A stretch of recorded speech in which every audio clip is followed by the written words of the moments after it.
सुबह 5:40 का वो वक्त जब लोग अपनी गहरी नींद के अंदर सो रहे थे और जयपुर अजमेर हाईवे के ऊपर सीएनजी से भरे हुए ट्रक के अंदर इतना भयावह ब्लास्ट होता है जिसके अंदर 5 से जो 6 कैजुअलिटीज अभी बताई जा रही है। इस हाईवे के ऊपर ये जो दुकान है जिसके अंदर कहा जा सकता है कि मजदूर सो रहे थे, उन्हें संभलने तक का मौका नहीं दिया। इस ब्लास्ट को देखकर आप देख सकते हैं कि मजदूर किस तरीके से, किस स्थिति में यहां पर जो है वो भगे होंगे। अपना जो सामान है इन मजदूरों ने यहां पर छोड़ दिया है। मेरे सहयोगी अविनाश ये जो तस्वीरें यहां पर दिखा रहे हैं, देखिए इस दुकान के अंदर ये जो सो रहा, इस कोने के ऊपर जो मजदूर था, वहां तक इस आग की जो लपटें हैं वो यहां पर पहुंची हैं। ये तस्वीरें देख सकते हैं कि किस तरीके से उस वक्त क्या कुछ मंजर हुआ होगा। आप देख सकते हैं जयपुर अजमेर हाईवे के ऊपर जो सबसे व्यस्ततम जो इलाका है उसके ऊपर इस वक्त जो है सन्नाटा छाया हुआ है। जगह जगह कहा जा सकता है कि जो ट्रक है वो जले हुए नजर आ रहे हैं। ये तस्वीर इस बात की गवाह है कि उस वक्त किस तरीके का जो मंजर है वो हुआ होगा। आप यहां पर देख सकते हैं कि शटर के ऊपर ये जो ऑयल पेंट है वो भी पूरी तरीके से जल चुका है। यानी कुल मिलाकर कहा जा सकता है कि ये जो आग का जो गुब्बारा था उसके अंदर 5 लोग जो हैं वो भी जले हुए हैं। कितने लोग इसके अंदर मौजूद थे? इसके अंदर 8 लोग थे। क्या हुआ उस वक्त? ये सो रहे थे, आग लगी तो अंदर आग पहुंच गई। आग पहुंचते ही जल गए। ये बिस्तर जले, जब उनको कपड़े जले ना, जब वो उसके पीछे से निकल के भाग गए। फिर बाद में उधर से आके घूम के गेट से देखे तो पूरा ही आग लगा हुआ है। फिर आके उन्होंने ये दरी हटाई, शटर पूरा लॉक किया, फिर पीछे चले गए खेत पे। देखिए ये आप समझ सकते हैं कि जब शटर ये पैक था पीछे की तरफ, अगर लोगों की जो दम घुटने से भी जो है वो यहां पर जान जा सकती थी। लेकिन कुल मिलाकर कहा जा सकता है कि यहां पर जो लोगों की जो सूझबूझ है वो काफी यहां पर काम आई। Very very critical.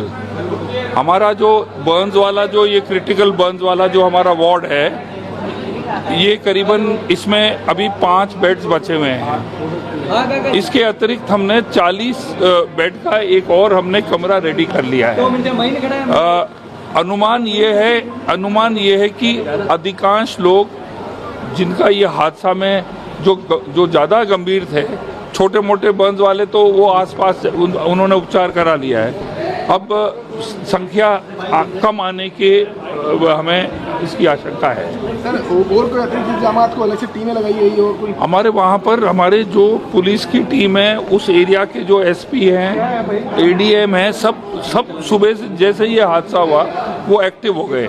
इसके अलावा हमने क्या है कि एसएमएस हॉस्पिटल आने के लिए हमने जो ट्रैफिक का कॉरिडोर भी हमने उसको बिल्कुल ओपन कर दिया, ओनली फॉर दैट। पर अभी चिंता की बात यह है कि जो 35 लोग अभी यहाँ पर हैं उसमें से कम से कम 50% जो है वो बहुत ही अति गंभीर हालत में। सीएम साहब भी आए थे, उन्होंने भी हालचाल जाने हैं। क्या आपको कोई निर्देश वगैरह अलग से दिए गए? नहीं, उन्होंने मुझे सीएम साहब, मैं जैसे आया सीएम साहब 5 मिनट पहले निकले ही थे, तो उन्होंने मुझे यही पूछा कि भाई सब व्यवस्था इन हमारे पेशेंट्स के लिए और जो आए हैं उनका उपचार के लिए क्या सही है कि नहीं है।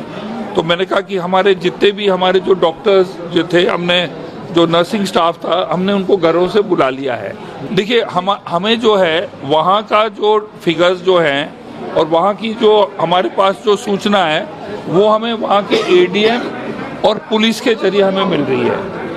तो उनका ये कहना कि अधिकांश लोग जो हैं वो यहाँ ऑलरेडी पहुँच चुके हैं। इक्का दुक्का अगर आ जाए वो और है। सर क्या घटनाक्रम क्या हुआ, कुछ अमिला जानकारी मिली? नहीं, अब ये के लोगों का ये कहना है कि अगर वहाँ जब एक्सीडेंट हुआ तो 2 लोगों का कंकाल जो है, इतनी भीषण आग लगी कि वहाँ पर 2 लोगों का कंकाल गाड़ी में ही बन गया। देखिए ऐसा है कि जो वो एलपीजी वाला वो ट्रक था, और एलपीजी का मतलब इतना इन्फ्लेमेबल हाईली था जो कि एक पेट्रोल के टैंकर से भी ज्यादा इन्फ्लेमेबल, मतलब वो हो सकता है आग का।